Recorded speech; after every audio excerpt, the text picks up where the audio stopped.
Europar hauteskundeak ezagutzea oso da garrantzitsua. Europar hauteskundeak dira abstentzioa handien duten hauteskundeak. Besteen artean sinismen faltsu asko dagoelako Europar hauteskundei buruz.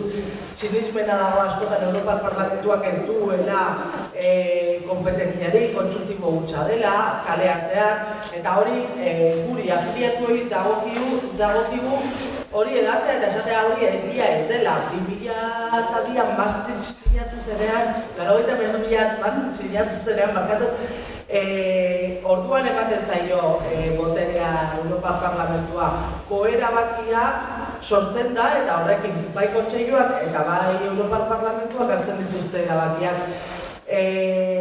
Hori guretzat, Euskal Herritarrontzat oso da garrantzitsua.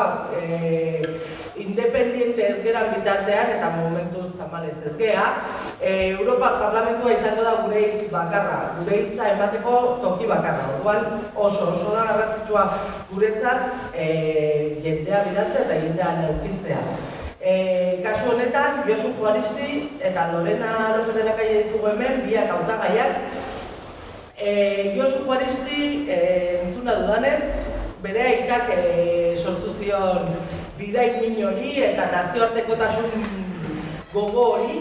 Eta, bueno, hortik aurrera ikasi zenun 96an master bat, nazioarteko harremanak eta Europa integrazioak.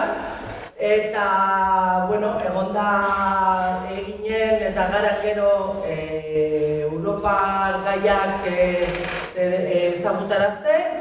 Eta, bueno, orain zu jungo zea zuzenean, edo behintzat indarro saiatuko gea, eta han egongo zea gure interesak defendatzen. Eta Lorena López de la Calle, denok ezagutzen dugu, Eusko Alkartasunako nazioarteko arloa darama, sutsu eta lanez beteta, Eurobaskeko lehendakari orde ere bada edo izan da, 2012tik ez? Bai. Eta, bueno, ez dakitzen bat hizkuntzitz egiten dut, baina asko. Eta, bueno, Araban ere diputatu izan zea, eta, bueno, gutxi gora bera, Lorena gehiago ezagutzen dugu, baina, bueno, esplikatuko digute zein den gure proiektua Europan, eta, bueno, horretarako lehenbizi, hitzak Josu Juaristi diago, ez, Lorenari? Lorena.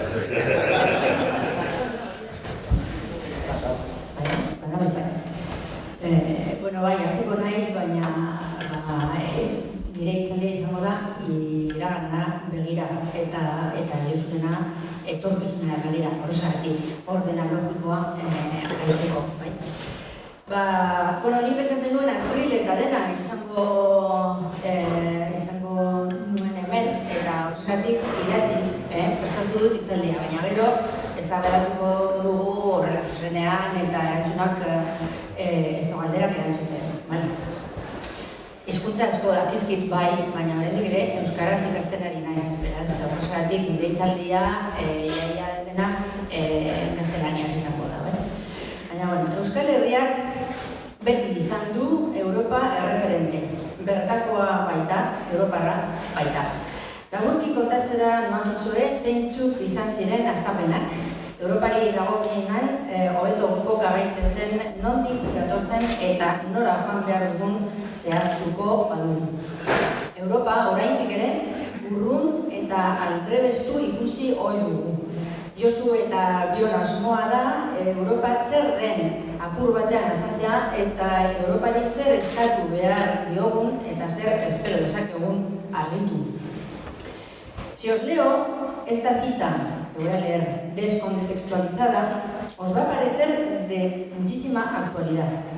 Y sin embargo la pronunció en septiembre del 46 en Zúrich Winston Churchill y dijo: hace falta un remedio milagroso que transforme por completo la situación y que en unos años cree una Europa libre y feliz siguiendo el modelo de Suiza. Debemos construir unos Estados Unidos de Europa. Así que ya veis que el discurso que se sigue oyendo es un discurso desde el año 46, desde después de la Segunda Guerra Mundial. Está claro que las grandes convulsiones producen grandes cambios y hoy, en 2014, estamos a las puertas de cambios importantes, dado que todos los partidos políticos son partidarios de abrir un nuevo proceso constituyente y la ciudadanía europea así lo está exigiendo también. Claro, no todos con los mismos objetivos, de ahí la necesidad de cambiar las mayorías. Pero volvamos al año 1948, es el año en el que se celebró en La Haya el Congreso de Europa, donde se lanzó un llamamiento a favor de la unión política, económica y cultural de Europa con el objetivo de preparar el terreno que desembocara en una Europa federal. En ese orden, una Europa política, económica y cultural, muy diferente a lo que estamos conociendo, que es donde se empieza siempre es por la economía. Así que, de nuevo se hablaba ya de esa unión política que hemos ido perdiendo cuando es algo indispensable. El transcurrir de los años llevó, sin embargo, a la primacía, como decía, primero de la economía y luego al dominio absoluto después de los mercados sobre la política. En ese año 48 se fundó el Movimiento Europeo, cuya función era promover el acercamiento e integración entre los pueblos, las regiones y las naciones de Europa para favorecer un desarrollo solidario y una paz duradera, valores también de enorme actualidad a día de hoy. Y los integrantes de ese movimiento europeo de aquellos años son los que luego dieron lugar a las distintas instituciones de la Unión Europea, son los que se llamaron padres fundadores de la Unión Europea. Pues bien, si los padres fundadores de la Unión Europea hoy siguieran viviendo, pedirían a gritos una refundación de la Unión Europea. Robert Schuman, Jean Monnet, Churchill, Adenauer y muchos otros más lo pedirían. Y ahí los vascos siempre hemos estado presentes en la construcción europea, desde el inicio. El Consejo Vasco del Movimiento Europeo, que hoy se conoce como Eurobasque, como ha mencionado Lutzune, fue creado en 1951 para promover los principios de la integración europea basada en la solidaridad y la justicia social, en el respeto de los derechos humanos y los valores democráticos. En 1962, de hecho, Eurobasque tomó parte en la organización y desarrollo de lo que se llamó el Contubernio de Múnich, que fue por primera vez el lugar donde se reunieron públicamente la oposición a la dictadura de Franco, tanto la oposición del interior, que viajó a Múnich, como la gente que estaba en el exilio. Y lo digo porque la falta de libertades democráticas es algo que venimos denunciando los vascos desde Europa, desde el inicio también. En 1949 es cuando se crea la primera institución europea, el Consejo de Europa, sobre la base de 3 pilares. El primero, democracia, derechos humanos y libertades fundamentales. El segundo, favorecer la toma de conciencia y el valor de la identidad cultural europea, respetando y fomentando su diversidad. Y el tercero, desarrollar la estabilidad democrática en Europa, apoyando las reformas políticas, legislativas y constitucionales necesarias. Desde el principio formaron parte la mayoría de los países europeos y hoy cuenta con 47 miembros. El Consejo de Europa es la primera y única institución europea en la que convivieron ininterrumpidamente los países del este y del oeste antes de la caída del muro de Berlín. Tiene su comité de ministros, su asamblea parlamentaria, un foro de autoridades locales y regionales, un foro de la juventud y la institución más conocida de todas ellas, el Tribunal Europeo de Derechos Humanos. Hoy también tiene una figura de la que aquí oímos hablar poco, pero que es importante, y es que el Consejo de Europa tiene un comisario encargado de los derechos humanos, que en este momento es Nils Mužič, que es un letón. Pues bien, el Consejo de Europa es una institución que, pese a no ser tan conocida como la Unión Europea y sus propuestas no ser vinculantes, ha estado a la vanguardia en muchos temas. En 1950 firma el primer gran convenio, que fue el Convenio Europeo de los Derechos Humanos, y 10 años más tarde se creó el Tribunal Europeo de Derechos Humanos.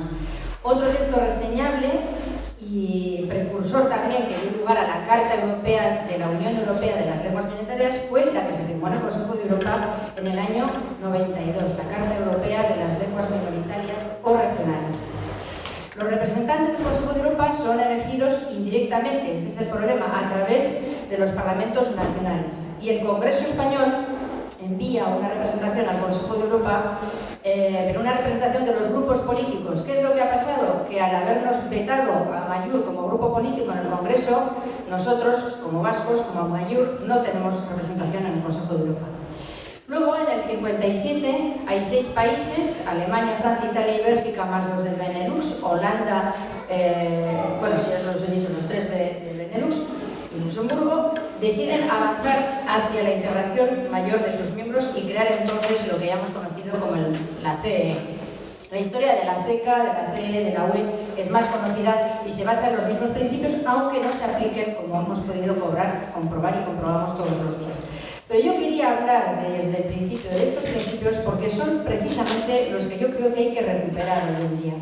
Cuando decimos que queremos otra Europa, es que la Europa que tenemos no es la que se había ideado, se ha ido complicando y pervirtiendo con el tiempo.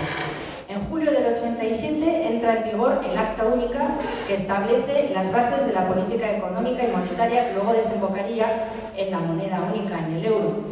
Pero se avanzó sin visión global y con la torpeza de no avanzar a la par en una política fiscal europea más justa y redistributiva. Los intereses nacionales primaron de nuevo sobre el interés común. Luego viene, en el 93, la firma del Tratado de Maastricht, el Tratado de la Unión Europea, donde se incorpora la política exterior común como política comunitaria. Y si bien sigue ahondando ese tratado en la deriva neoliberal, establece por otra parte un protocolo social que llevaría a la aprobación de varias directivas sobre la promoción del empleo, la mejora de las condiciones de vida y trabajo, la protección social, el diálogo social, el desarrollo de los recursos humanos para garantizar un elevado y duradero nivel de empleo y la integración de las personas excluidas del mercado laboral. Yo os cito estas cosas porque es lo que estamos pidiendo ahora. Lo estamos pidiendo y resulta que hay textos. Lo que pasa es que no hay mayorías suficientes para aplicarlas y que los gobiernos hacen caso omiso de ello. Así que veis con todo esto que la teoría no es mala, lo que ocurre es eso, que la práctica es la mala. Pasando ya a otras cosas, la idea de sumar entre diferentes ha sido una constante en nuestra trayectoria y de hecho es lo que guió a la labor de Carlos, guió a Carlos Garaikoetxea en su labor, en su etapa como eurodiputado desde el año 87 al 91. Desde aquel entonces, desde Carlos y Chema Monteiro en el 87 hasta hoy, a través de los eurodiputados que han ido sucediéndose y sus asistentes y asesores, algunos aquí presentes, hemos llegado a las elecciones del 2014, las primeras europeas para EH Bildu y las que llevarán seguro, con la ayuda de todos, a Ayuso al Parlamento Europeo. La trayectoria de estos años en el Parlamento Europeo ha sido la de tejer complicidades con otras naciones sin Estado y con otros partidos políticos europeos para hacer avanzar las reivindicaciones de nuestro pueblo. De los 518 escaños cuando llegamos en el 87 se pasó a 754 en las elecciones del 2009 y ahora con la incorporación de Croacia estamos en 766 escaños. Esto también para que veáis a dónde vamos a ir. En esta legislatura que se acaba, la mayoría estaba en 368 escaños. Y esto quiere decir que las alianzas políticas son indispensables para aprobar iniciativas. Y por eso es vital que las izquierdas europeas se unan. Si tenemos que hacer un rápido repaso de los últimos años, yo diría que el proceso de las ampliaciones se ha hecho, pero sin adaptar las estructuras. Hoy son 28 países con estructuras, pero previstas para cuando eran 11 o 15. Y el proceso de toma de decisiones, pese a las mayores competencias del Parlamento Europeo, está todavía en última instancia en el Consejo de Ministros e incluso peor, en el Sanedrín de primeros ministros o presidentes de gobierno. Por otra parte, hemos visto cómo se han ido creando nuevos países y cómo se han ido incorporando a la Unión Europea los países bálticos, Eslovenia, Croacia, Eslovaquia, entre otros. Son muchos los pueblos que buscan otro encaje en la Unión Europea y en este año particular Escocia y Cataluña.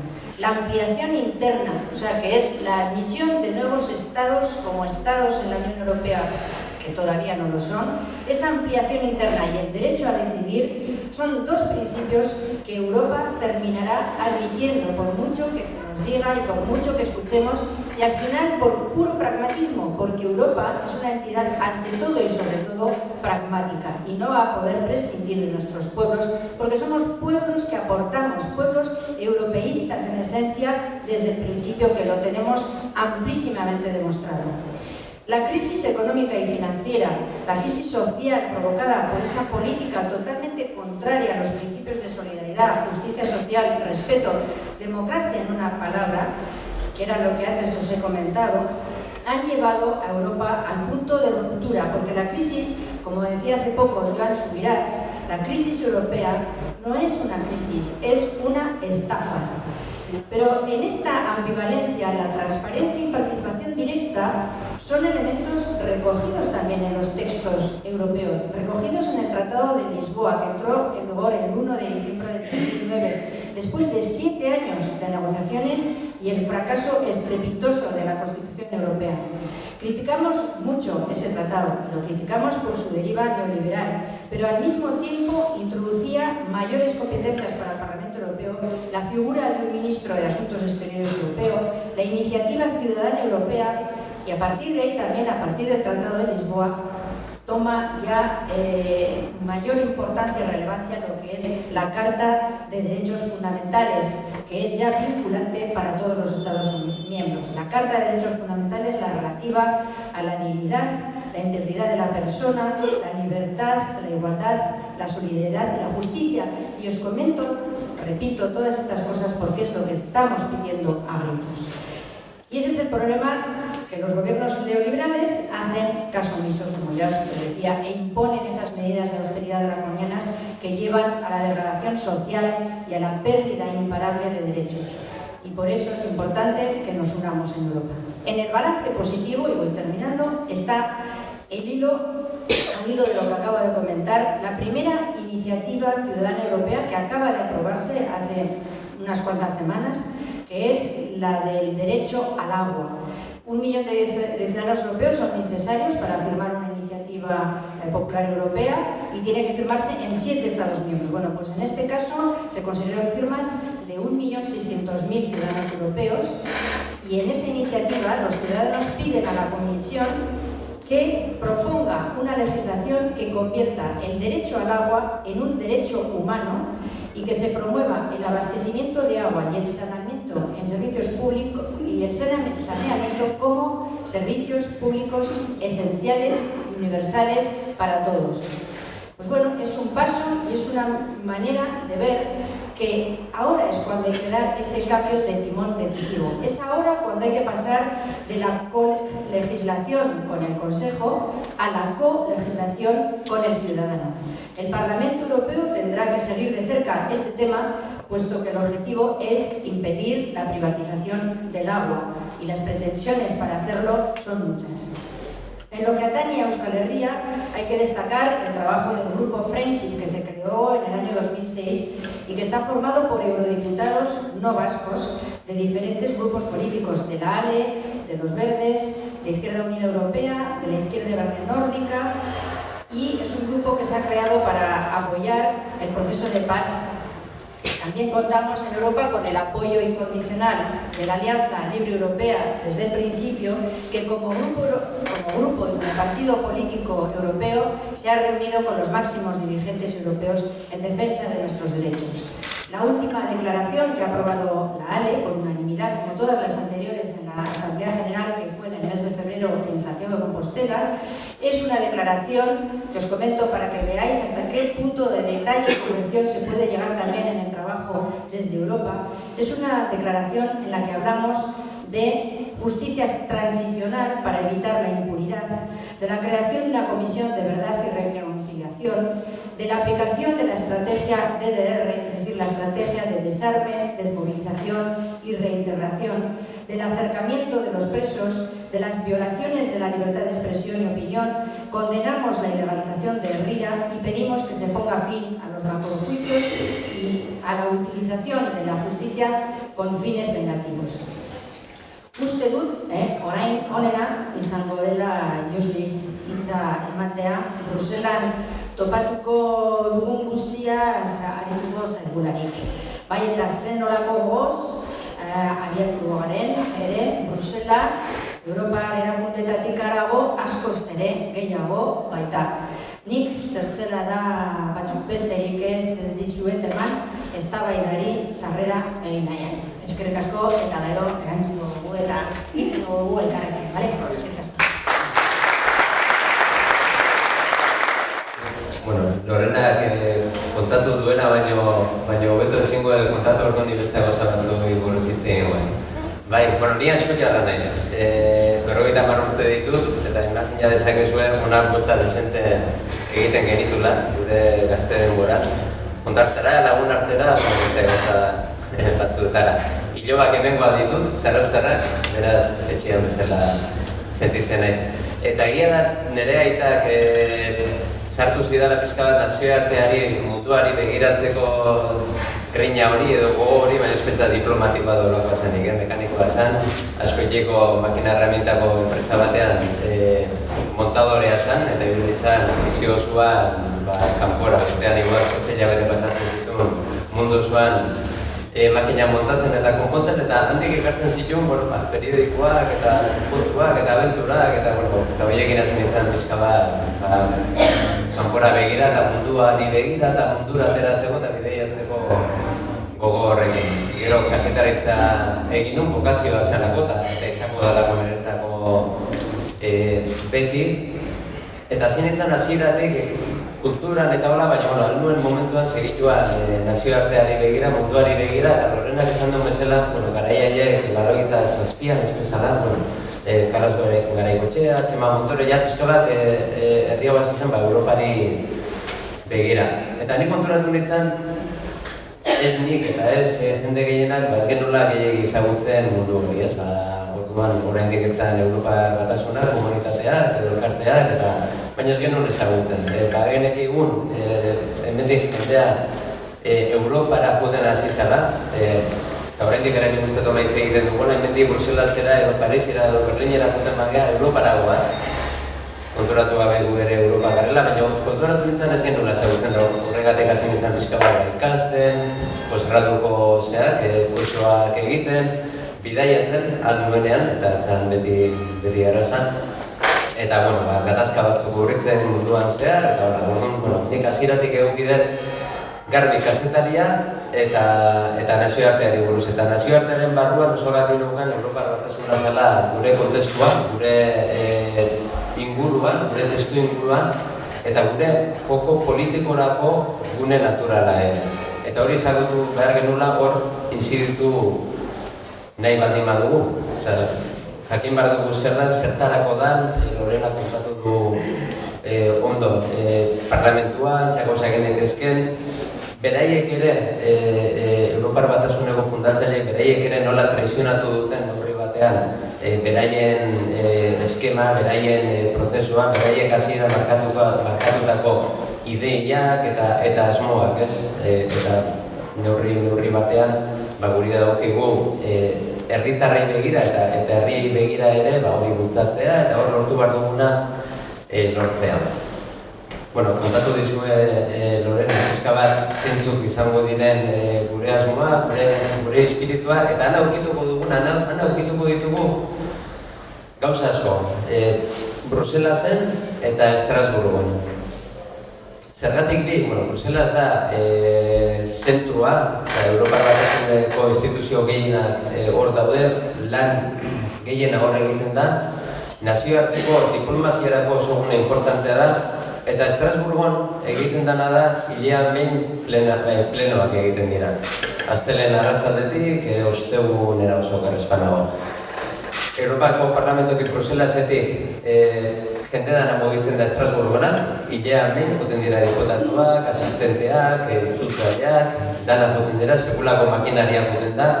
Bruselaseko Parlamentuan egunagotan egon gara eta ikusi dugu, diputatu bakoitzak bere bulegoaren kanpoan uzten du kutxa handi bat, eta kutxa handi baten sartzen du materiala, eta sekulako mugimentua da, zergatik daude bi egoitza, Frantzik hasieran bat eskatu zulako.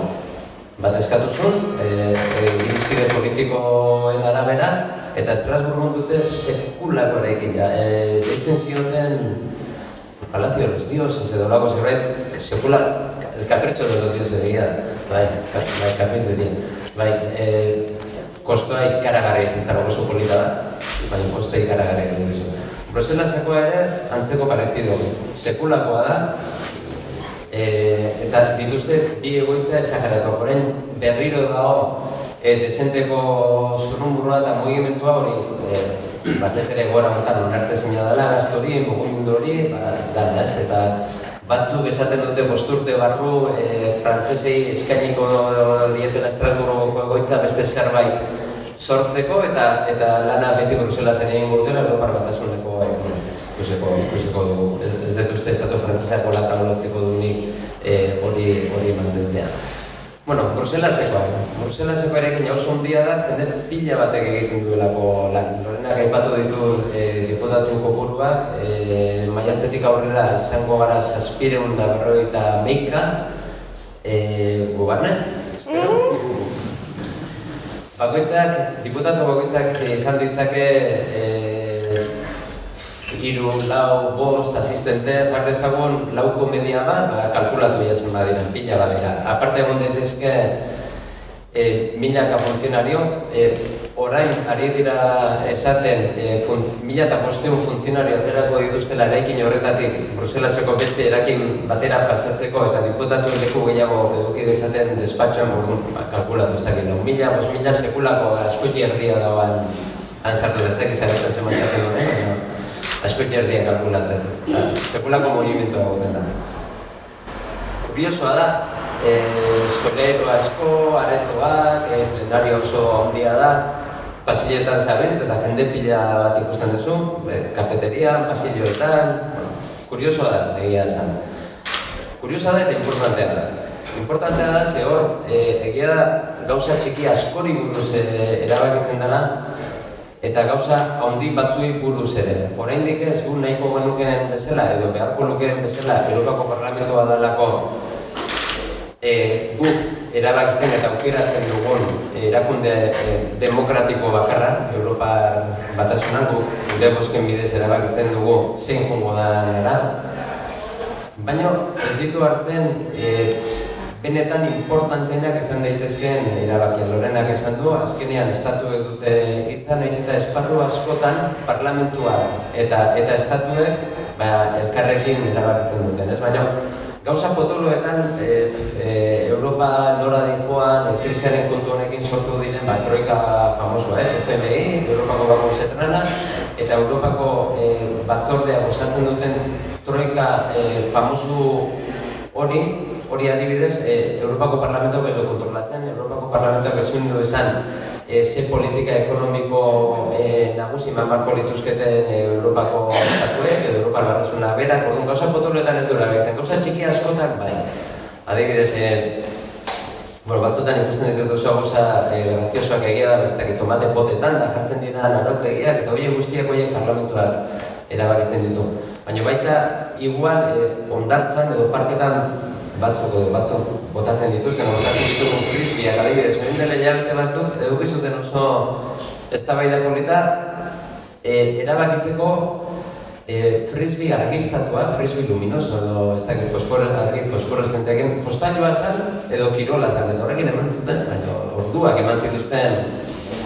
Gero egia da, tontakeri bat ematen duela, baina gero importantea da aduanatan, arantzela, eta horako gauza zertzen direlago. Gauza txiki asko importante dira, baina gauza potolak ere. Gauza potolak ere, inkluso gure prozesuarekiko, Prensipa, 2006an egin zuten adierazpena, guretzako gauza importanteak direnak ere erabakitzen dira. Gu izango gara bat, diputatu batekin hasiko, gero kongo goraka, frio politik, txikia, baina txikitasunetik ambizioarekin esategu enber dauden, politik. Ez du zan nahi horrek alare guan bakarrak egongo garenik.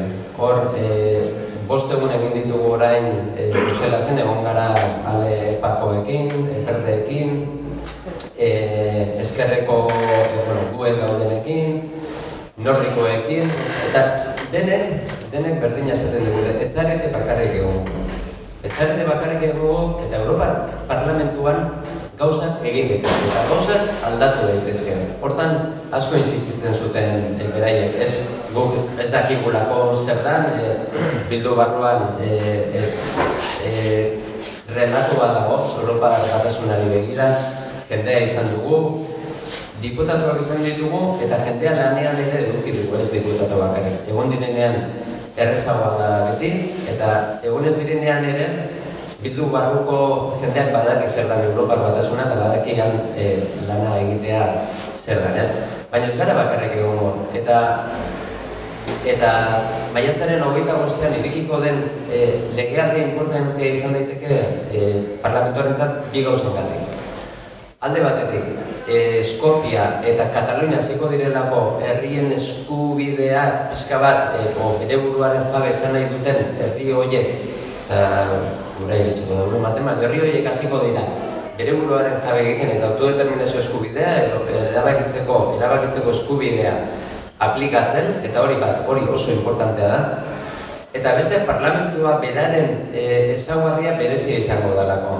Seguro irakurri dezuela hauteskunde hauetan eskuin muturraren desembarko antzeko bat egongo dela Europar Batasunean, Europako Parlamentuan, eta egia da, beraiek kalkulatzen dute 700 eta 51 diputatu horietatik egun bat eskuin muturrekoak izan daitezkela, eta lehenengo aldiz segurazko aukera edukiko dute talde bat osatzeko, talde baten Europako Parlamentuan taldea osatzeko behar dituzu 25 diputatu, gutxienez, Euskal Espanol, 7 estatu desberdinetakoak Euskal Espanol. Lehenengo aldiz, segurazko talde izango du eskuin muturra. Horrek ez duzan egin, egun horiek guztiak talde horren barran egongo direnik, horiek ere beraien artean badituzterako beraien desberdintasunak eta lopak, baina beraien ahotsa importantea izango da. Importantea izango da eta kezkagarria izango da. Ez bakarrik beraiek egingo duten zaratagatik, baizik eta beraiek azkeneko urte hauetan kondizionatzen ari direlako nabarmen bai Europako alderdi popularra eta Europako sozialistek egiten dituzten politikak eta Europar Batasunaren norabidea bera ere. Baina importante izango da ez horiek egongo direlako bakarrik, baizik eta ezkerrak ere segurazko inoiz eduki duen pisurik handiena eta garrantzirik handiena eduki dezakelako oraingo Europako Parlamentu berri honetan.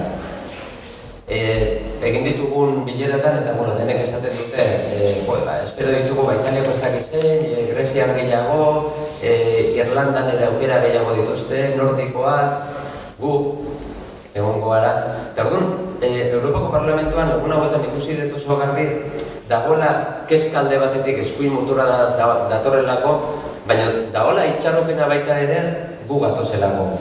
Gu eskerrak indar gehiago hartuko duelako, eta legealdi honek markatu barko lukelako gure ustez eta markatu aldo pixka bat gehiengoen aldaketa, eskuinak dominatzen duelako gaur bai Europako Parlamentua eta bai Europar Batasunako estatukide gehienetako gobernuak, eta behar dugulako aldaketa hori, behar dugu gehiengoen aldaketa bat. Eta behar dugu gehiengoen aldaketa bat gauzak egin daitezkelako Europako Parlamentuan eta gehiengo horien bitartez orain dagoen eredua, eskuineko Europa hau aldatzen hasi gaitezkelako. Eta hori oso garbi ikusten dute Europan. Oso garbi ikusten dute hor inziditzeko aukera bat dagoela eta beste eredu bat behar dugula. Europak beste eredu bat dugula, Europak beste eredu bat behar duela. Ezin duela jarraitu herritarrei bizkarra ematen, ezin duela jarraitu bakarrik banketxeei edo banketxetako akreedoreak erreskatatzen, herriak erreskatatu behar dituelako eta herritarren interesak defenditu behar dituelako. Gu horretara goaz Europara, Europako Parlamentura goaz, Bildu bezala eskubide horiek defendatzeko. Beste Europa bat nahi dugula esateko eta beste Europa baten alde gizartea eraldatzen hasi daitekeela Europako Parlamentutik ere. Etxetik, jakina. Baina etxan dugun borroka eta etxerako eta Euskal Herrirako nahi dugun gizartea, justizia soziala, herritar guztien eskubideak, hori guztia Europarako ere nahi dugu, azkenean gure testu ingurua dalako, ez? Bueno, nik ikustezunen nik jarrai dezaket egiten, kontu inguruz. Laro bat guardia da, tieto este desperto honet. Igual interesgarriagoa da, baldin badituzue gauzak galdetzeko, kezkak, zalantzak, nahi zuen. Eskerrik asko.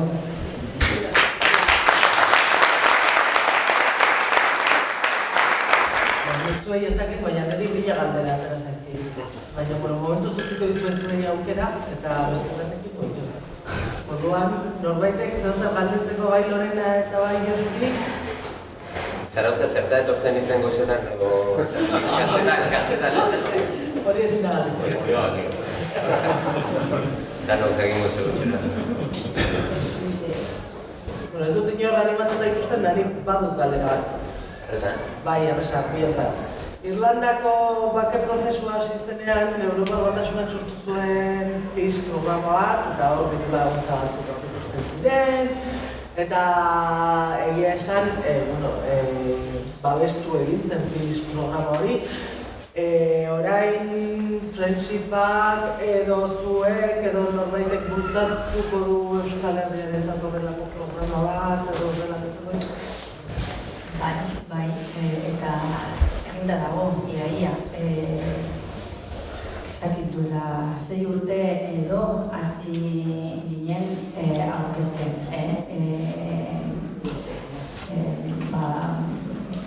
Testua horri buruz.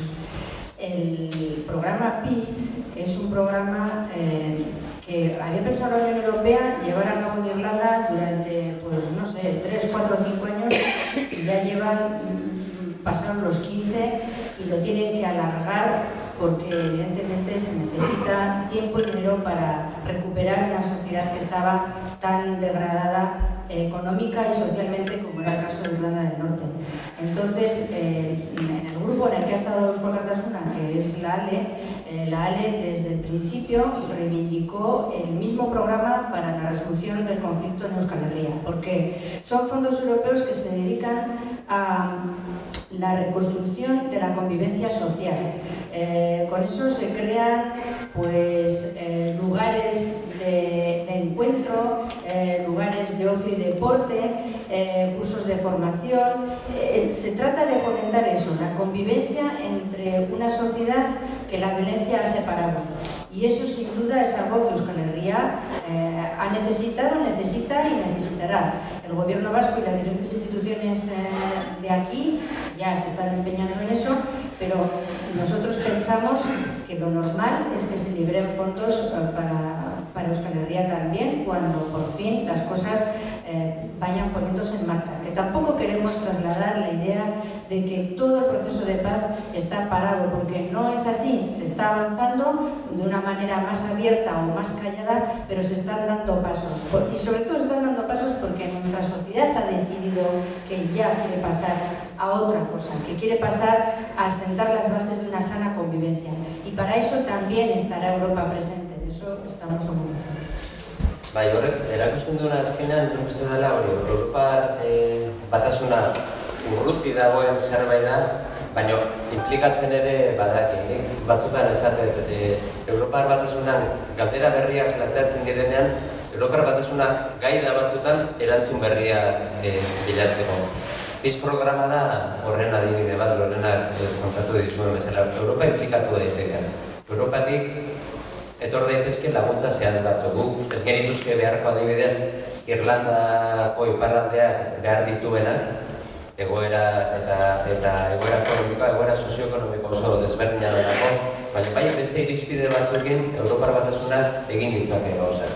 PIS programaren barruan, edo beste gauza beste programa batzun barruan, edo beste irizpide batzuken, baina importantea da, Europatik etor daitezke gauzak. Eta Europan, egia da Friendshiparen inguruan edo beste diputatu batzukin hitz egiten denean, denek askotan esaten dute Europar batasunaren barruan egon daitezkeen gatazkak, batez ere gurea bezala, klabe demokratikoan konpondu nahi den gatazka bat, horiek ezin dira izan estatuen barne kontua. Horiek Europar arazoak dira, eta Europak irizpide horiekin gauzak egin ditzake. Gurea guk konponduko dugu, jakina, eta gure lanarekin aterako dugu aurrera. Baina, Europar Batasunak eskain ditzake beste gauza batzuk, programak, diplomazia eta beste aurrera egiteko beste tresna batzuk eta beste bide batzuk. No, quería referirme al manifiesto de la candidatura en el que habla como cabecero y gran eslogan, los pueblos deciden. Yo aquí pondría entre paréntesis cuáles, otros, los otros. Yo cambiaría este eslogan por los pueblos decidimos. Nosotros, los que vayamos a votar y aquí decidimos, los pueblos decidimos. Este comentario quería hacerlo por si se da lugar a cambiar o... Nombre y apellido, por favor. Igual serán cosas del marketing, no sé. Desde luego cuando los pueblos decían... Igual es que queda un poco más corto y...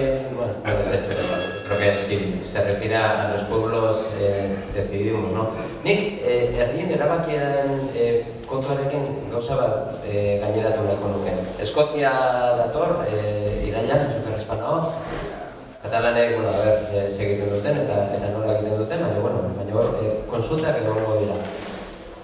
Eskoziak eta Kataluniak eta gure kasua jakina, baina Eskoziak batez ere erakutsi digu protokolo antzeko bat egon daitekela Europar Batasunean barne gatazkak, barne prozesuak eta barne ampliazio bezala ezagutzen dena aurrera ateratzeko.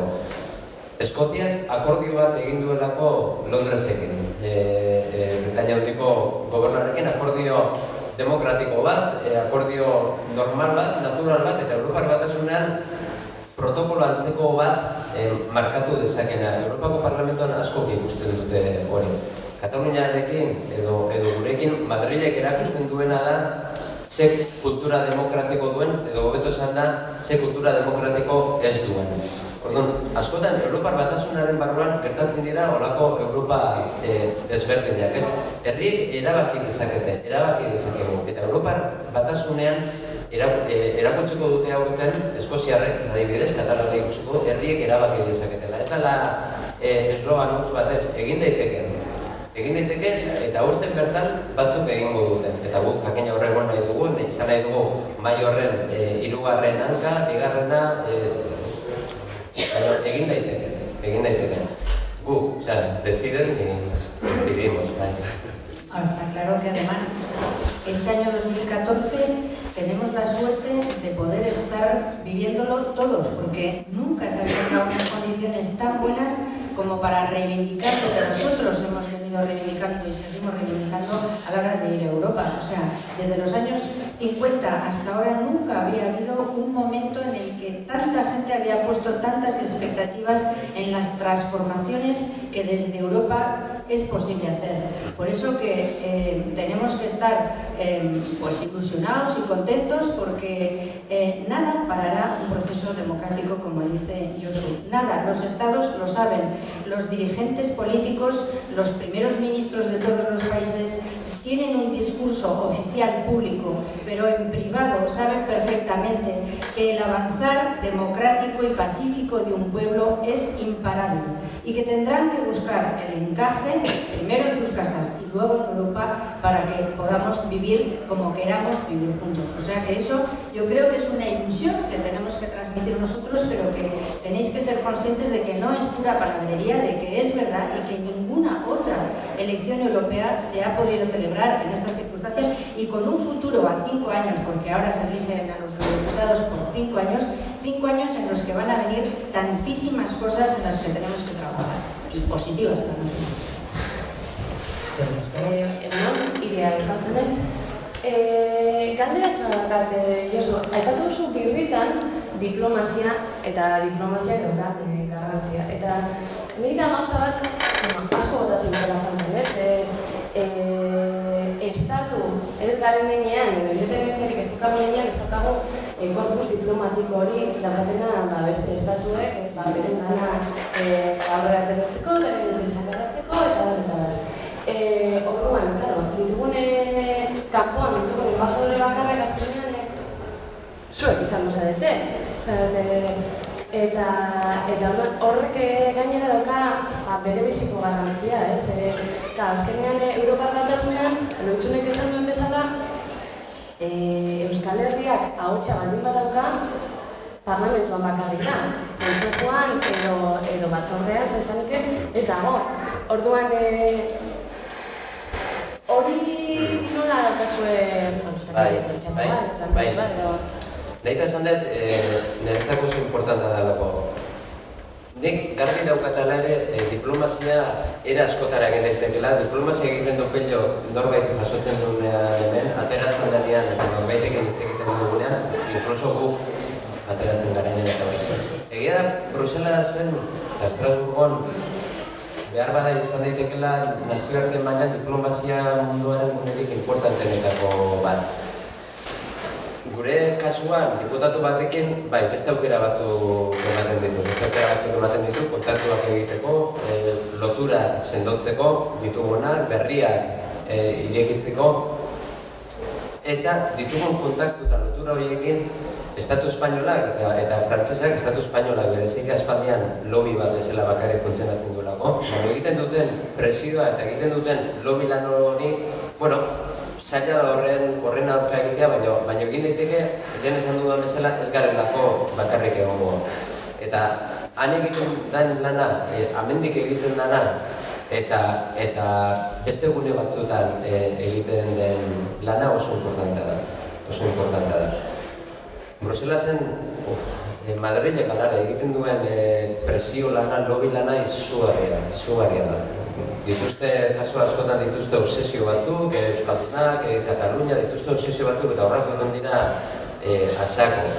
Gu, ateratzen geranean, saiatuko gara, gehien interesatzen zaizkigun komiteetan egoten edo komitean sartzen ikusiko dugu, segun undan, topatuko gara berriro.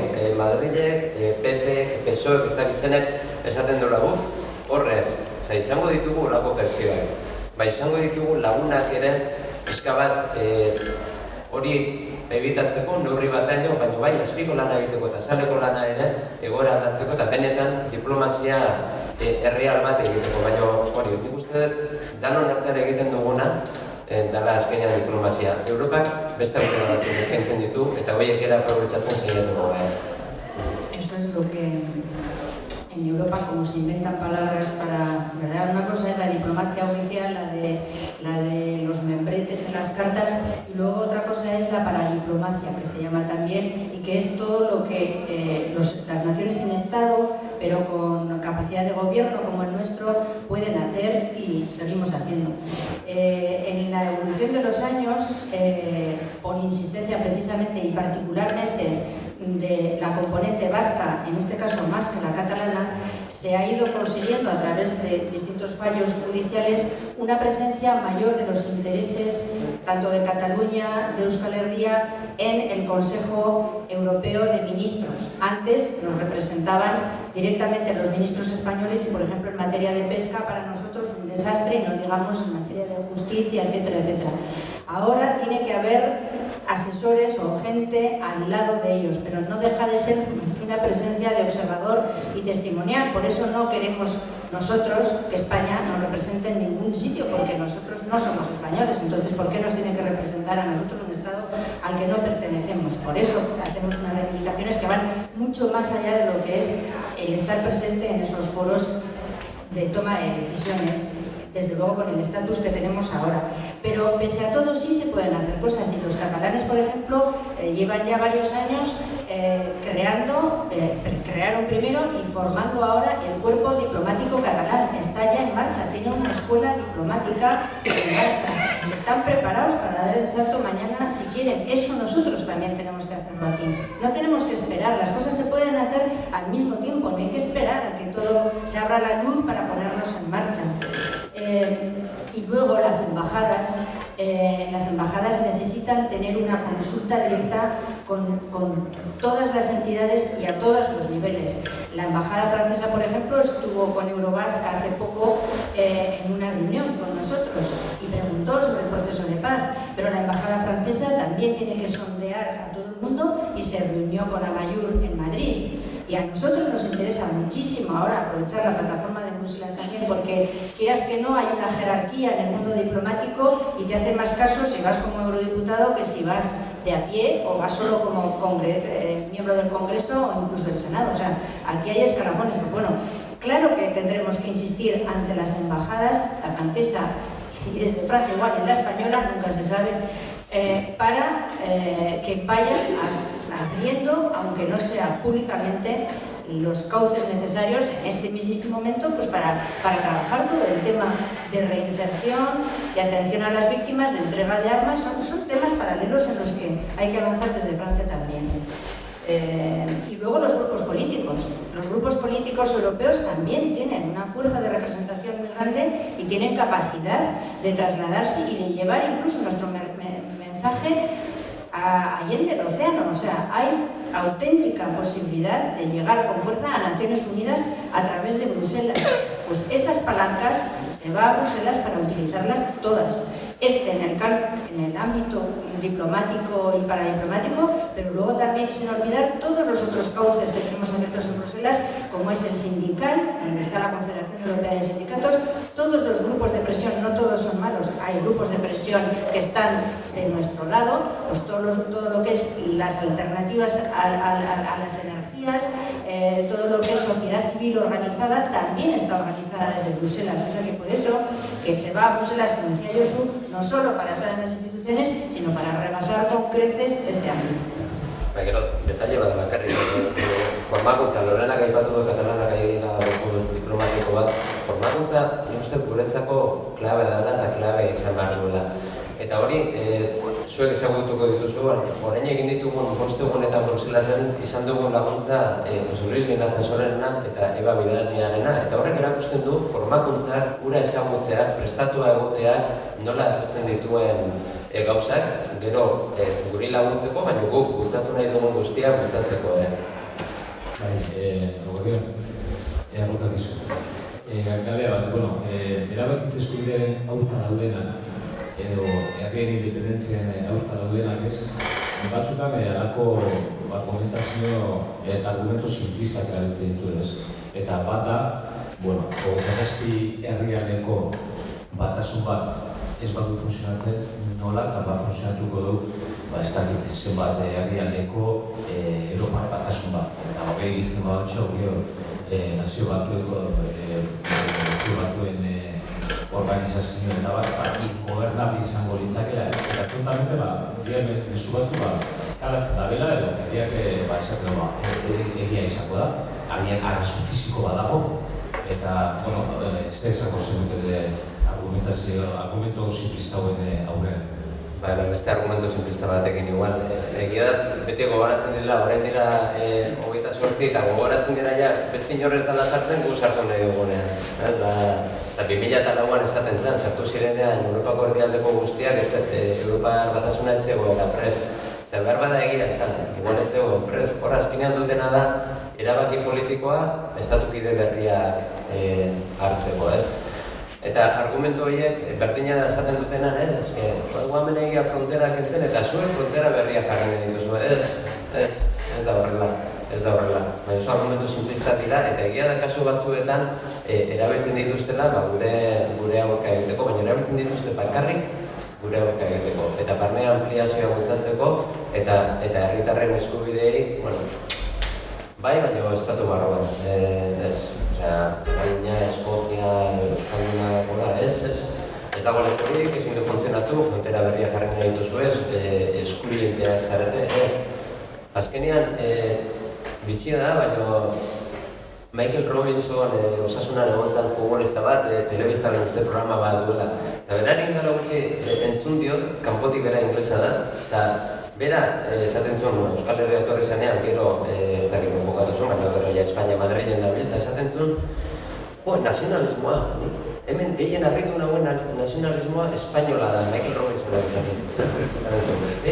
Herritarek, ez dakit, normala eruditzen zait, Eskoziarek erabaki nahi dute, eta ez dakit ni inglesan ez, baina erabe normala eruditzen zait. Normala eruditzen etzaidana, esaten zuen, ona etorri zanean, da gero Madrilen egintzanean, ez dakit nire inglesan, ikusi zuen nazionalismo hori ez, nik uste horren reflejoa direla argumentu simplista horiek. Bueno, y luego es también ese prepotismo del colonialismo en las venas que llevan algunos, que creen que hay que dominar y que solamente los grandes conjuntos son los que funcionan, cuando ahora ya hemos visto que no, y además es ser miope, porque el espíritu mismo de la construcción europea fue la del respeto de la idiosincrasia de los pueblos, el respeto y el fomento de las diferentes culturas. Europa no se pensó para que todos terminásemos como en Estados Unidos en un crisol donde todo se funde y nos convertimos en una cosa rara, en marcianos europeos, ¿no? Europa se concibió para compartir una serie de cosas, pero al mismo tiempo para fomentar nuestra diversidad dentro del respeto del prójimo, vamos a decir. O sea que eso es fruto de una miopía que tratan de que nos entre en la cabeza, pero como nos imponían en la época de Franco que en euskera no podíamos relacionarnos porque era un idioma de patanes, pues ya sabemos que no, pero nuestro deber está en pensar que eso es intoxicación mental y que lo vamos a tratar como tal, como intoxicación mental.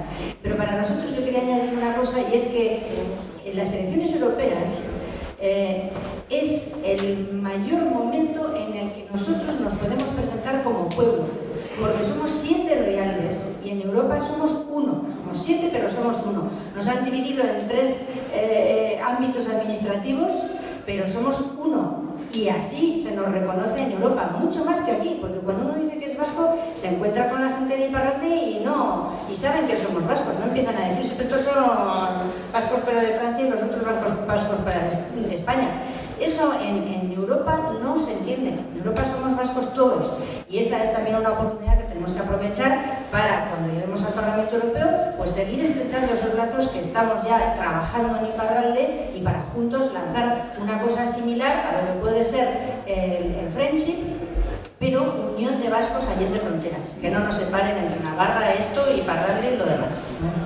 Yo zure hitz batzunanika bosgarriak egin zizit ezkerraren inguruan dauden esperantza gainean eta esan duzuna, espero dela emaitza onak eta izatea, baino nahi nuke pixkat horri iratzea, arrazoitzea hori, eta adibidez Frantziar estatuak gertatu berri denaren inguruan eta horreitz batzuk eginez. Eskuin muturrak emaitza historikoak atera ditu, eskuinak irabazi egin du, eta gobernuan daudena berriz, ez dut egiten ustez, espero zitekena beraien gandik, eta panorama hainbat kasutan eta hainbat herritan egia esan pixkat uzkurtzekoa sentitze dut, ez? Eta berri honak jasotzeko baita ere, pixkat, politika berriak eta gehiengo ezkertiarrak eta nola osatan oinarrituz lor daitezken ze horre ikusten zenuken zu.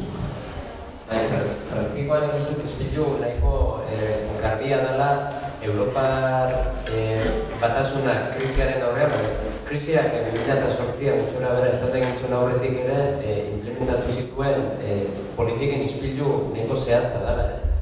Eskuinak eta Sarkozyk eta Hollandek azkenean egin dutena ez du desberdintasun gehiago. Hori da Europar batasunean drametako bat, horregatik behar da benetako eskerra esakulu lan egiteko, baizik eta gizartea eraldatzen hasteko, ez? Eta eskuin motora zergatik dator, neurri batean eskuineko Europa bat diseinatu delako. Eskuineko Europa bat diseinatu dute Alderdi Popularrekoek, baina sozialdemokrata askok ere Europan ez dutelako desberdintasunik markatu eta azkenean politika horiek elikatu dutelako eskuin muturra. Eta utzi dielako libre eskuin muturrekoek, beraien idea fascista, beraien politika asko, Frantzia da horren ispilurik nabarmenetakoa. Ez da bereiztu. Hollande gobernura iritsi zenean esan zunez, nik hazkundaren aldeko programa bat bultzatuko dut eta teorian bultzatu zuen, baina teorian bakarrik, ez zeukan ez fondorik, ez zeukan dirurik programa horrek eta geratu zena izan zen bakarrik Alemania eta beste batzuk markatu zuten eta gaur troikatik, FMI, Europako Batzordeak eta Banko Zentralak markatzen duten azkenen da estatuek edo estatu ahaltsunek markatu nahi duten politika eta markatu nahi duten dinamika. Hori da, Europar batasunean ez da egon, ez dakit daude bi alderdi nagusi Europako Parlamentuan, baina egun hauetan esaten zidaten oso garbi, gero eta antzekoagoak dira, gero eta berdinagoak dira. Ze behar da beste zerbait? Ze behar dute? Gure beharra dute. Ez dira konturatzen oraindik behar bada, baina gure beharra dute. Bueno, y luego la extrema derecha, pues hay que saber que es mucho populismo y mucho simplismo. Es demoler por demoler. No hay mensaje, solamente decir que es todo y que toda la culpa la tiene el de fuera, o Europa o el extranjero. O sea, es un mensaje muy simplista. Yo creo que en las elecciones hay que hacer un esfuerzo por luchar en contra de estos mensajes demasiado simplistas que en el fondo termina pasando como un dicho que se dice en otros idiomas, y es que se tira al niño, al bebé, con el agua sucia del baño. O sea, no podemos denostar todo lo que se hace en Europa diciéndoles todo horroroso y por tanto a Europa vamos a aniquilarla, porque tiene cosas buenas. Hay que saber poderlas conocer y explicar. Ese es el primer trabajo. Y el segundo, el de la abstención. O sea, que la gente sepa que su voto cuenta, hasta el último voto cuenta. Y que si queremos que Europa sea diferente, pues tenemos que cerrar la puerta a todo este movimiento. Pero es cierto que en los grandes momentos de crisis, la extrema derecha también pasó en la época pre-Hitler y Hitler. La extrema derecha sube porque es muy fácil ese mensaje de buscar voy a decir una expresión políticamente no correcta, porque los pobres turcos, ¿verdad? Pero el cabeza de turco de turno, que es el que tiene la culpa de todo, y eso,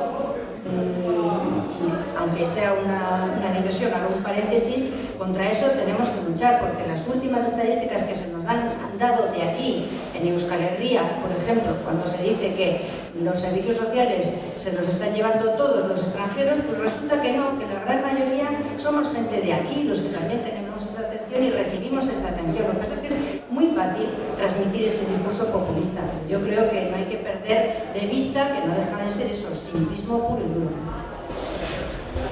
Pixkate, Lorena Goñazonakoari lotuz, Lorena Arira, da, kezka bat, eta kezka ze puntura arte izartaren zati handi batek urruntasunez bizi duen Europa eta horrek dakartza ondorioak ere.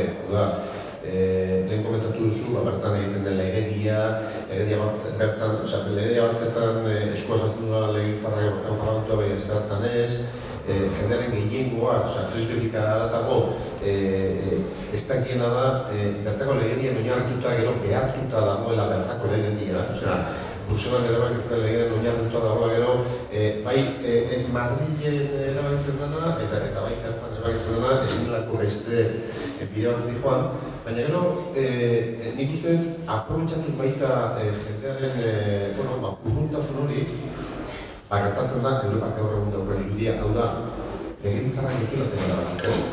Hau da, Europarrek hautatutako pertsonek ez dutela dena erabakitzen, eta horrek bermatzen du lobiak lana izatea, edo eta agian, hilabete gutxi barru pasatu daitekena, eta gure bizitzarako oso garrantzitsu daitekena, hau da, oraintxe lantzen ari dira, Europak eta Estatu Batuek tratatu bat, konbenzio tratatu bat egitea, eta bertan lotuko dena ez da pasatuko parlamentutik.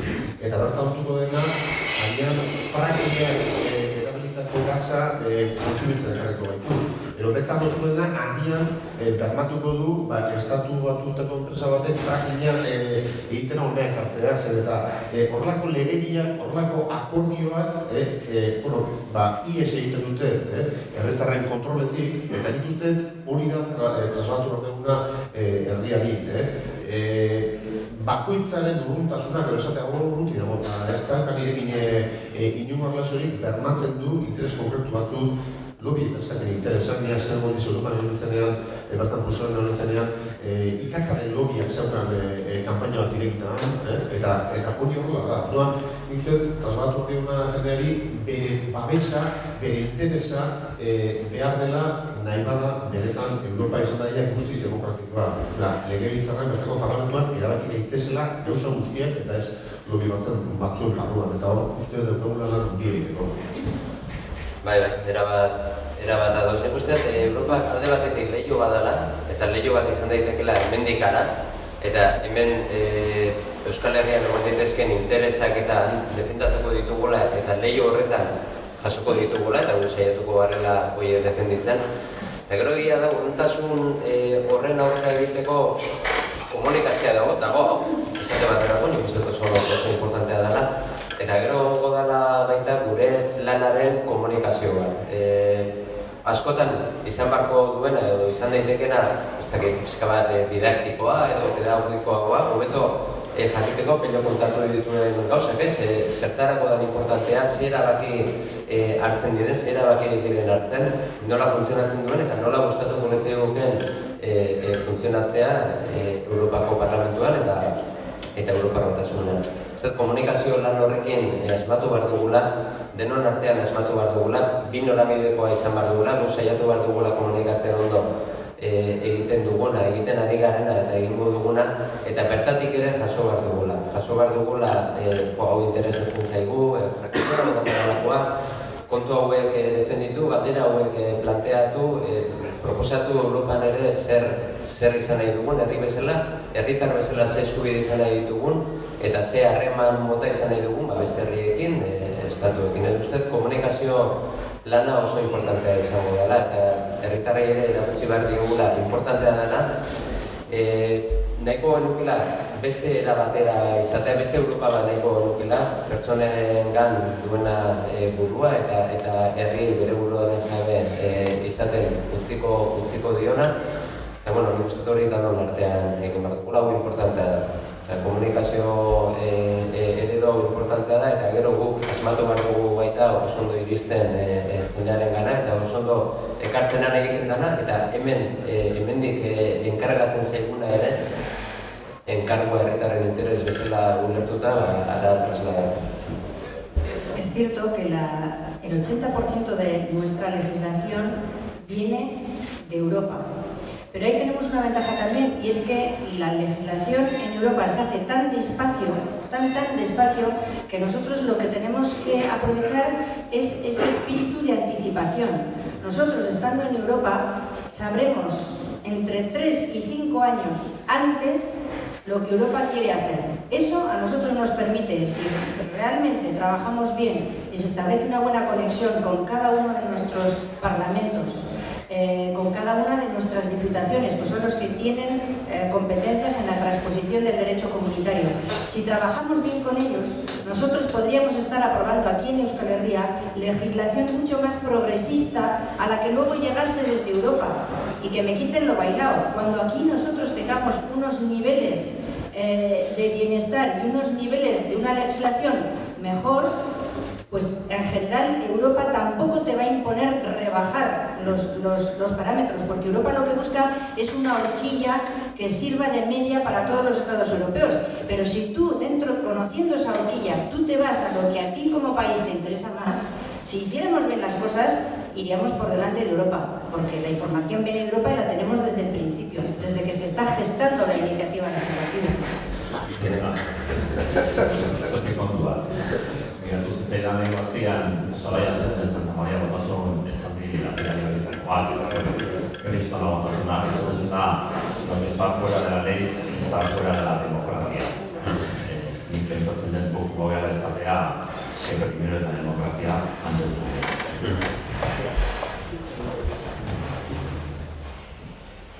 El otro día leía unas palabras de un dirigente europeo que decía que es curioso que nos estemos siempre quejando de la legislación tan cicatera y tan llevada hasta su extremo del detalle, como si nos viniese de algún limbo, cuando son los estados y somos nosotros en definitiva todos los que estamos haciendo esa legislación. O sea, ahí tampoco podemos echar balones fuera. O sea, la legislación europea ha caído en un extremo burocrático que se ha ido de las manos a todo el mundo, pues porque es una maquinaria que todavía no ha conseguido limpiar nada de lo que ha hecho, pero ahí hay una responsabilidad cuando se habla de simplificación legislativa, etcétera, etcétera. Para la simplificación legislativa también están nuestras instituciones. O sea que, claro, la ley la estamos haciendo todos los días. Eso es como cuando dicen que la Constitución no se cambia. Vaya que si se cambia cuando quieren, Pues por eso que tenemos que querer hacer las cosas de otra manera. Batek esaten zuen, eske utopia eskatzen nahi izate, utopia.